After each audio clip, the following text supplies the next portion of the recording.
Hello दोस्तों, स्वागत है आप सभी का हमारे यूट्यूब चैनल में। दोस्तों आज का वीडियो दोस्तों बहुत ही इंपॉर्टेंट वीडियो है।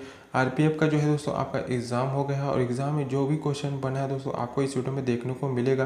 तो जिन दोस्तों उनका जो है एग्ज़ाम अभी तक नहीं हुआ वो एक बार इस वीडियो को ज़रूर देख के जाइएगा, क्योंकि दोस्तों आपको एग्ज़ाम का जो है पैटर्न आपको जो है पता चल सके। आगे हम जो है दोस्तों रीजनिंग्स और मैथ्स का जो है लास्ट में हम एनालिसिस करके दिखाएंगे कि किस तरह से जो है क्वेश्चन वो बन रहे हैं। अभी जीके का क्वेश्चन देखें दोस्तों, तो यहाँ पर जो है आपका 86वां जो संविधान संशोधन किस अधिनियम के तहत जो है वो जोड़ा गया था।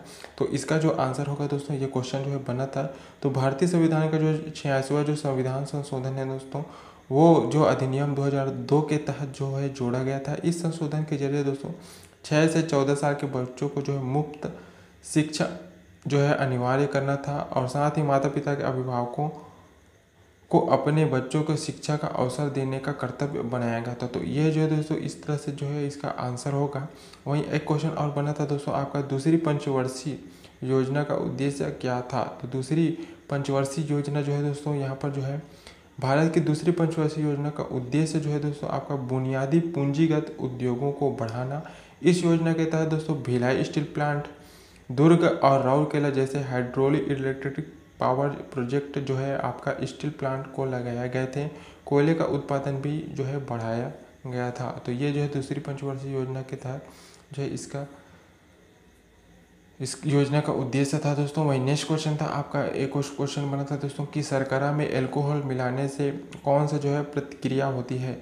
तो शर्करा को जो है दोस्तों अल्कोहल में मिलाने से यहाँ पर जो है किण्वन कहते हैं। यह एक जैविक प्रक्रिया है। इसमें शर्करा के अणुओं को यीस्ट और जीवाणुओं की मदद से जो है एथिल अल्कोहल और कार्बन हाइड्रोक्साइड में बदला जाता है। यह प्रक्रिया ऑक्सीजन की अनुपस्थिति में जो है वो होता है। तो देखिए दोस्तों ये जो प्रतिक्रिया है आपका यहाँ पर जो है राइट आंसर ये होगा। वही नेक्स्ट क्वेश्चन था आपका, वेग का एक सूत्र पूछा गया दोस्तों। तो देखिए दोस्तों वेग का सूत्र आप देख सकते हैं, वेग इक्वल टू विस्थापन समय वेग इक्वल समय विस्थापन यह द्वारा दिया जाता है। तो ये सूत्र आप देख सकते हैं। तो ये आपका राइट आंसर होगा। वहीं नेक्स्ट क्वेश्चन एक पूछा गया था दोस्तों आपका कि वैसाखी त्यौहार किस राज्य में जो है मनाया जाता है। तो वैसाखी सभी को पता होगा दोस्तों, बैसाखी त्यौहार जो है मुख्य रूप से पंजाब और हरियाणा में जो है मनाया जाता है। यह त्यौहार पूरे देश में जो है मनाया जाता है, लेकिन विशेषतर यह पंजाब और हरियाणा में जो है मुख्यतः जो है ये त्यौहार जो है उसी राज्यों से रिलेटेड है दोस्तों। तो यहाँ पर पंजाब और हरियाणा इनमें से जो भी आंसर ऑप्शन था उस वो राइट आंसर होगा। वही नेक्स्ट था, एक क्वेश्चन था दोस्तों कि दो नदियों के बीच के छात्रों को क्या कहते हैं। तो दो नदियों के बीच के छात्रों को क्या कहते हैं। तो क्षेत्र है दोस्तों, सॉरी ये क्षेत्रों को क्या कहते हैं, ये थोड़ा टाइपिंग मिस्टेक है। तो देखिए दोस्तों दोआब जो है दो नदियों के बीच जो क्षेत्र को क्या कहते हैं। तो यह जो है दोस्तों दो और आब यानी पानी शब्दों के जोड़ से बना है। जैसे गंगा और जमुना के बीच की भूमि, दुनिया में इसके अनेक दोआब हैं जैसे दजाल और फरात को दोआब आदि। तो इस तरह के जो है दोस्तों आप देख सकते हैं, जो दो नदियों के बीच के क्षेत्र को आपका दोआब ये कहा जाता है। और इसका भी एक और नाम है दोस्तों, जैसे दजाल और फरात और दोआब, ये जो है नाम इनके लिए प्रयोग किया जाता है। तो ऑप्शन में जो आपका दिया होगा दोस्तों, तो दोआब दिया होगा, तो दोआब आपका यहाँ पर सही होगा।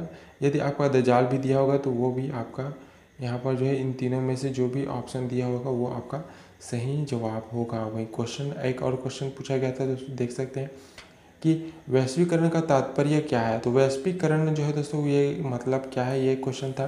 तो देखिए दोस्तों वैश्वीकरण जो है दुनिया भर के अर्थशास्त्रों अर्थव्यवस्थाओं, क्वेश्चन देखिए, तो वैश्वीकरण का मतलब है दोस्तों दुनिया की अर्थव्यवस्थाओं एवं समाज संस्कृति राजनीतिक प्रणालियों को आपस में जोड़ना। वैश्वीकरण की वजह से दुनिया भर में वस्तुओं सेवाओं सूचना प्रौद्योगिकी और धन का आदान प्रदान तेजी से होना। तो ये वैश्वीकरण का अर्थ है। वही एक और क्वेश्चन था आपका, आर्थिक सुधारों नीति कब लागू हुआ था। तो आर्थिक सुधारों नीति ये कब लागू हुआ था। तो भारत में जो है दोस्तों आर्थिक सुधार नीति ये 24 जुलाई 1991 में ये लागू हुआ था। यह नीति जो है दोस्तों नरसिम्हा राव सरकार ने लागू की थी। इस नीति को जो है दोस्तों नव उदारवादी नीति के भी कहा जाता है। तो इसका एक नाम है नव उदारवादी नीति इसको जो है कहा जाता है दोस्तों। वही एक क्वेश्चन था दोस्तों आपका 21वां संविधान संशोधन में जो है क्या जोड़ा गया था। तो 21वां संविधान संशोधन में जो कि दोस्तों तो आंसर आपका यहाँ पर भारतीय संविधान के 21वें संविधान संशोधन जो है दोस्तों 1967 में जो है जारी किया था। यहाँ पर जो है सिंधी भाषा को 8वीं अनुसूची में यहाँ पर शामिल किया गया था। तो सिंधी भाषा को 8वीं अनुसूची में शामिल करना ये था दोस्तों। और यही इस संशोधन के बाद जो है 8वीं अनुसूची में शामिल भाषाओं की संख्या जो है वो 15 हो गया था। तो शामिल भाषाओं की संख्या 15 जो इसका हो गया था। वही राजकीय नीति निर्देशक तत्व किस भाग में है। तो राजकीय नीति निर्देशक तत्व ये किस भाग में है, यह क्वेश्चन था। तो आंसर होगा आपका भारतीय संविधान में जो है दोस्तों भाग 4 के अनुच्छेद 36 से 51 तक जो है दोस्तों राज्य के नीति निर्देशक तत्व DPSP शामिल है। ये तत्व देश के शासन के लिए दिशा निर्देश देते हैं। तो यहाँ पर जो है दोस्तों आपका राज्य की नीति निर्देश तत्व ये आपका आंसर यहाँ पर जो है ये होगा। वही नेक्स्ट क्वेश्चन एक और पूछा गया दोस्तों कि मौलिक अधिकार का उल्लंघन करने पर कौन सा रेट जो है वो जारी करता है अनुच्छेद के तहत। तो देखिए दोस्तों भारतीय अनुच्छेद जो है 226 के तहत उच्च न्यायालय और अनुच्छेद 32 के तहत सर्वोच्च न्यायालय मौलिक अधिकारों के उल्लंघन पर जो है रिट जारी करता है। रिट एक औपचारिक लिखित आदेश होता है। तो ये जो है आप देखिएगा। वहीं एक क्वेश्चन पूछा गया था दोस्तों आपका पुर्तगाली का संबंध किस से है। तो पुर्तगालियों का संबंध किससे है। तो पुर्तगाली जो लोग हैं दोस्तों विरासत मुख्य रूप से इंडो यूरोपियन सेप्टिक लोगों से मिलती है। रोम विजय के बाद जो है उन्हें रोमन कृति का दिया गया था। पुर्तगाली भाषा जो है दोस्तों वल्गर लैटिन से बनी है। वहीं एक क्वेश्चन था कि मुख्यमंत्री जो है किस पार्टी का चुना गया था। इसी तरह से क्वेश्चन था। वहीं एक क्वेश्चन है दोस्तों आपका 1857। तो 1857 को रट के जाइएगा दोस्तों, इससे रिलेटेड क्वेश्चन बन रहे हैं।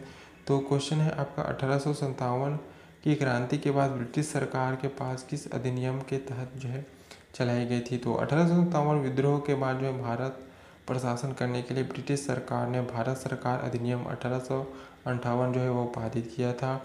इस अधिनियम के तहत ईस्ट इंडिया कंपनी की जगह ब्रिटिश काउन जो है भारत पर शासन करना शुरू किया था। इस अधिनियम को भारत में एक्ट ऑफ गुड गवर्नमेंट के नाम से भी जाना जाता है। तो यह है दोस्तों। वही नेक्स्ट क्वेश्चन है आपका शास्त्रीय नृत्य कितने होते हैं। तो देखिए दोस्तों शास्त्रीय नृत्य की बात की जाए तो भारत में 9 शास्त्रीय नृत्य है। तो देख सकते हैं आप भरतनाट्यम, कथक, कथकली, कुचिपुड़ी, ओडिसी, साहित्य, मणिपुरी, मोहिनीअट्टम और छाऊ। ये जो है दोस्तों ये जो है आपके शास्त्रीय नृत्य हैं 9।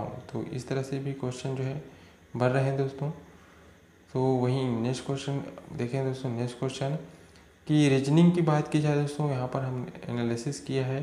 तो यहाँ पर जो है दोस्तों रीजनिंग से रिलेटेड आपका बोर्ड ब्लड रिसेशन से आपका 3 से 4 क्वेश्चन जो है वो बन रहे हैं एग्जाम में।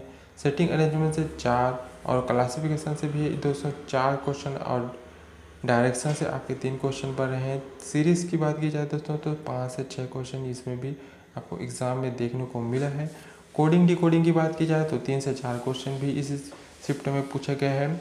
और सेटिंग अरेंजमेंट की बात की जाए दोस्तों तो यहाँ पर जो है आपका कैलकुलेशन, तो इसमें से 2 क्वेश्चन आपका और मिरर इमेज से आपके 3 क्वेश्चन जो है इस शिफ्ट में पूछे गए हैं।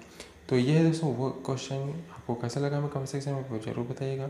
और हाँ दोस्तों जिनका एग्ज़ाम हो गया है वो कमेंट में दोस्तों जो भी क्वेश्चन आपको डाउट है वो कमेंट करके दे सकते हैं। साथ ही इस वीडियो को ज़्यादा से दोस्तों के पास शेयर कीजिए। और हाँ दोस्तों लाइक में कोई कमी नहीं होनी चाहिए। तो मिलते हैं दोस्तों अगले वीडियो में। धन्यवाद।